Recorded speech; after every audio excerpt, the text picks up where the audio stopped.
Grandes son, grandes son, grandes son tus maravillas.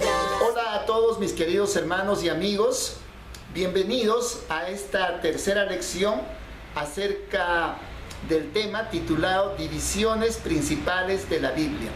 En esta lección estaremos hablando acerca de la primera etapa del Pentateuco, que es la etapa de los orígenes. Esta etapa de los orígenes está registrada en Génesis del capítulo 1 al capítulo 5.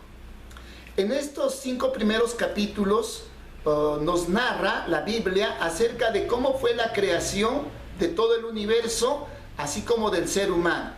Bueno, si nosotros revisamos el texto bíblico, nos daremos cuenta que el capítulo 1 nos habla acerca propiamente de la creación de la tierra, del universo y de todos los animales que nosotros podemos ver.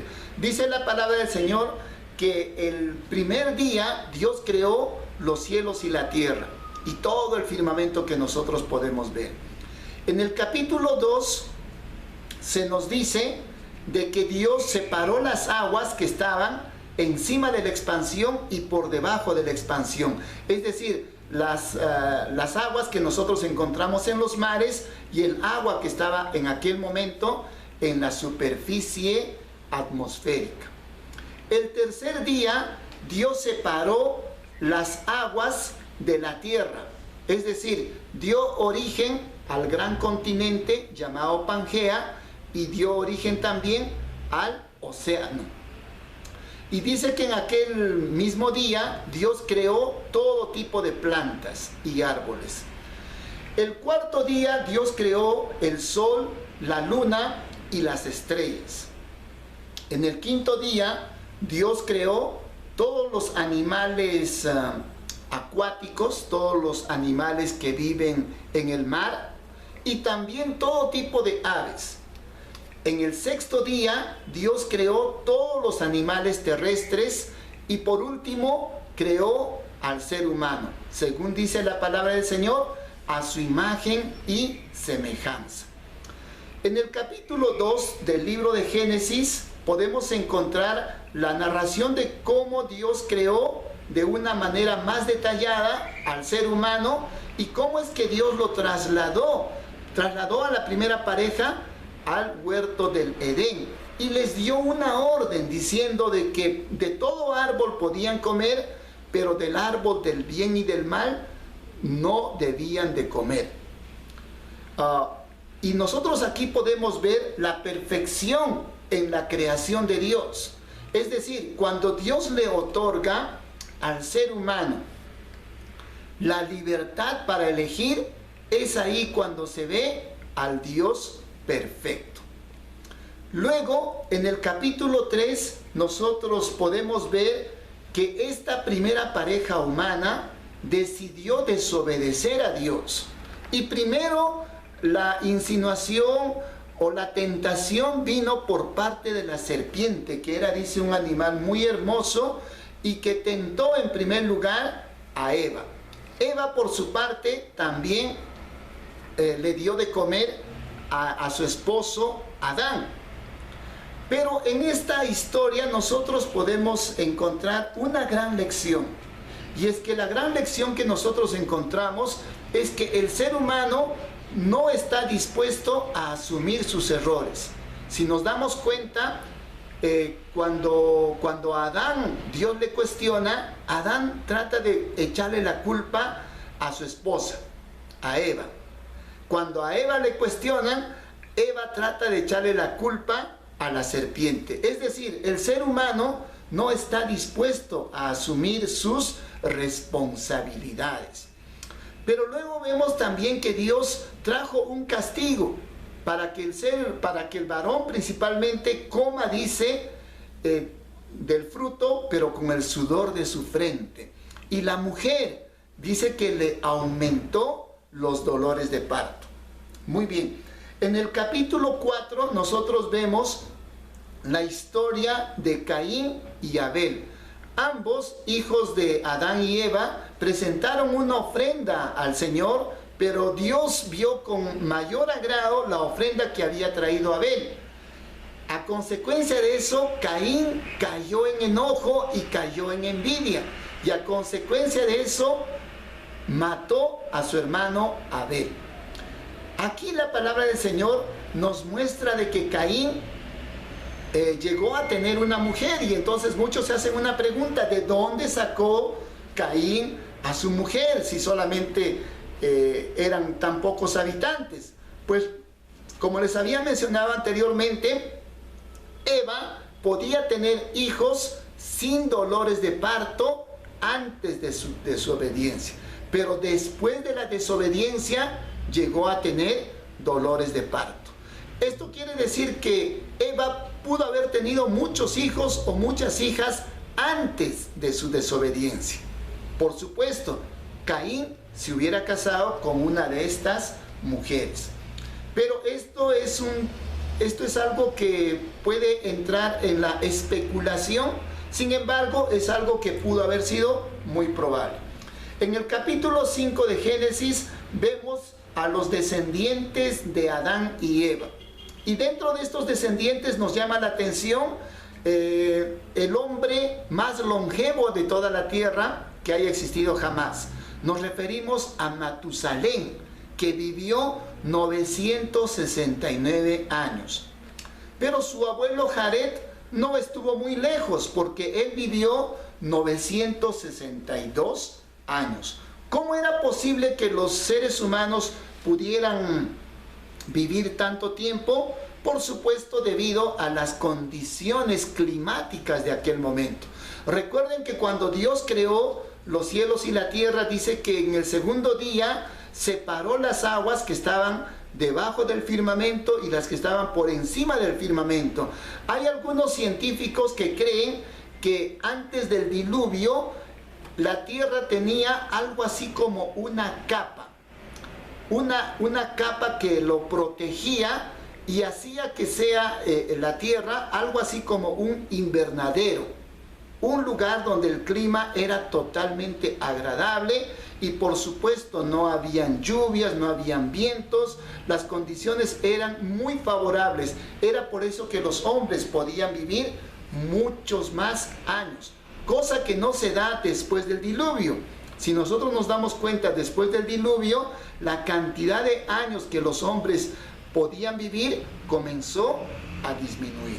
Bueno, hasta aquí el contenido acerca de los 5 primeros libros, los 5 primeros capítulos del libro de Génesis.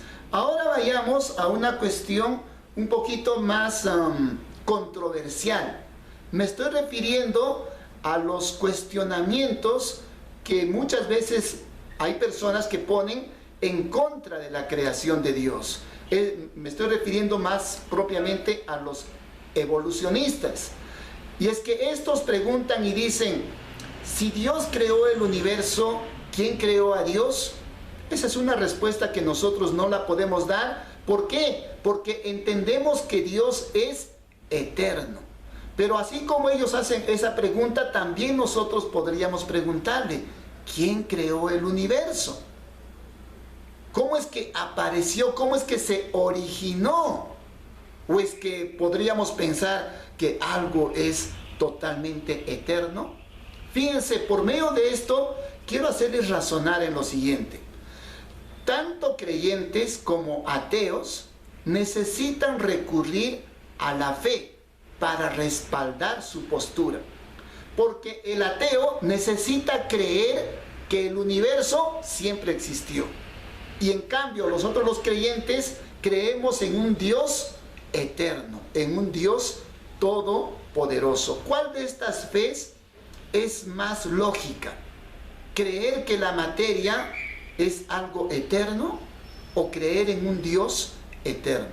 Bueno, les dejo la respuesta a ustedes, pero yo les voy a presentar en esta ocasión cuatro evidencias que de alguna manera nos van a demostrar de que realmente fue Dios el creador del universo. y no como dicen los evolucionistas que somos parte de la evolución. Comencemos indicando lo siguiente, y esta es una pregunta que muchos evolucionistas, muchos científicos no la pueden resolver. ¿Cómo fue el origen de la Luna? Los evolucionistas dirán de que vino un asteroide de gran tamaño, impactó sobre la Tierra y le quitó una porción de la Tierra y eso dio origen a la Luna. Pero fíjense, esta teoría ni siquiera ellos se la creen. ¿Por qué? Porque el campo magnético de la Tierra impediría que algo se desprenda de la Tierra. Entonces sería imposible pensar que algo se va a desprender para luego dar origen a la Luna. ¿No es más lógico pensar que realmente Dios fue el que puso la Luna en ese lugar a una exacta distancia de la Tierra? Bueno, en segundo lugar, quiero referirme al carbono 14. Muchas veces o muchos científicos van a decir de que el carbono 14 es un método infalible, que si nosotros queremos datar algo de la antigüedad, pues este es un método que nos da con precisión y con exactitud la fecha para poder indicar en el pasado los acontecimientos que sucedieron. Pero fíjense que el carbono 14 no es absolutamente infalible, para nada. Solamente quiero demostrarles o quiero presentarles algunas pruebas que se encuentran en revistas científicas. No es una invención, sino que esto está corroborado en las revistas científicas. Y me refiero más específicamente a 3 casos.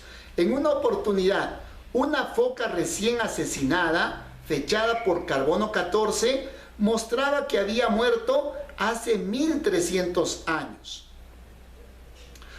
Otro caso, conchas de moluscos vivas fueron fechadas a más de 2300 años. Conchas de caracol vivas mostraban que habían muerto hace 27.000 años. Fíjense, tanto error puede arrojar el carbono 14. ¿Qué podríamos decir de otras pruebas u otros datos que nos han proporcionado? Entonces, usted no piense de que el carbono 14 es una ciencia infalible, todo lo contrario. Bueno, hablemos acerca de la distancia que está la Tierra del Sol. Fíjense, si nosotros estuviésemos más cerca del Sol o más alejados del Sol, no podría existir vida en esta Tierra tal como la conocemos. En la Tierra tenemos la cantidad perfecta de agua. Los evolucionistas dirán que eso fue una tremenda casualidad. Por suerte es que en la Tierra tenemos esta cantidad de agua. Por suerte es que estamos nosotros distantes del Sol. Pura suerte, pura coincidencia. Pero fíjense, mis queridos hermanos, eso sería algo totalmente imposible. Si la Tierra está a esta distancia del Sol, es porque Dios la puso en ese lugar. Es porque Dios es su creador. Bueno, hablemos de otro tema, el registro fósil. El registro fósil y más propiamente el registro fósil del eslabón perdido. Aquel ser que supuestamente, según los evolucionistas, es el intermedio entre los primates y el ser humano. Pero, tristemente, si nosotros analizamos la evidencia, nos vamos a dar cuenta que estos paleontólogos, estos hombres de ciencia, no han tenido escrúpulos en falsificar la evidencia. Por ejemplo, el hombre de Piltdown. El hombre de Piltdown fue descubierto y entonces lo presentaron ante el mundo entero diciendo que habían encontrado el eslabón perdido. Y por supuesto, a través del carbono 14 lo fecharon con 50.000 años de antigüedad y quién sabe qué más. Pero el punto es el siguiente. Cuando se hizo la investigación acerca de en qué consistía este hombre de Piltdown, encontraron que se trataba de una quijada de un orangután. Se trataba de un diente de mono y un cráneo de un ser humano. Estas tres piezas las habían juntado estos científicos y lo presentaron ante el mundo diciendo que habían encontrado el eslabón perdido. ¿No les parece una locura? Lo mismo podríamos hablar del hombre de Java. El hombre que lo descubrió antes de su muerte tuvo que confesar y dijo que se trataba de un mono gibón de gran tamaño. Es decir, estos hombres que nos han ido presentando durante muchos años el famoso eslabón perdido, simplemente nos han presentado fraudes. Así que yo le invito a que usted pueda investigar y pueda analizar un poco más acerca de cada una de las evidencias que nos presentan. Por último, quiero referirme a un tema que no van a poder resolver los evolucionistas, los ateos. ¿Cómo es que se creó el tiempo? ¿Desde cuándo comenzamos a contar los años? ¿Desde cuándo comenzamos a contar los días? Por supuesto, esta es una pregunta que no lo van a poder responder, pero la palabra del Señor sí tiene la respuesta. Y esta respuesta lo encontramos en Eclesiastés capítulo 3, versículo 11. Dice así la palabra de Dios: Dios hizo todo hermoso en su momento y puso en la mente humana el sentido del tiempo, aun cuando el hombre no alcanza a comprender la obra que Dios realiza de principio a fin. Querido hermano, querida amiga, amigo, espero de todo corazón que esta lección haya servido para su edificación espiritual y para que usted fortalezca su fe en Cristo Jesús. Pero yo le invito una vez más a que usted pueda analizar cuidadosamente cada evidencia que nos presentan a favor de la evolución. En muchos casos están tergiversados, pero nosotros confiamos y creemos en un Dios verdadero, en un Dios que creó el universo y en un Dios al cual le vamos a tener que dar cuentas en un día no muy lejano. Si ha servido de edificación para tu vida, yo te invito a que puedas presentarme o puedas escribir algún comentario o me puedas realizar alguna pregunta. Con mucho gusto lo responderé. Que Dios bendiga tu vida y que Dios bendiga todo lo que tú hagas. Grandes son, grandes son, grandes son tus maravillas, grandes son, grandes son tus maravillas, grandes son tus maravillas.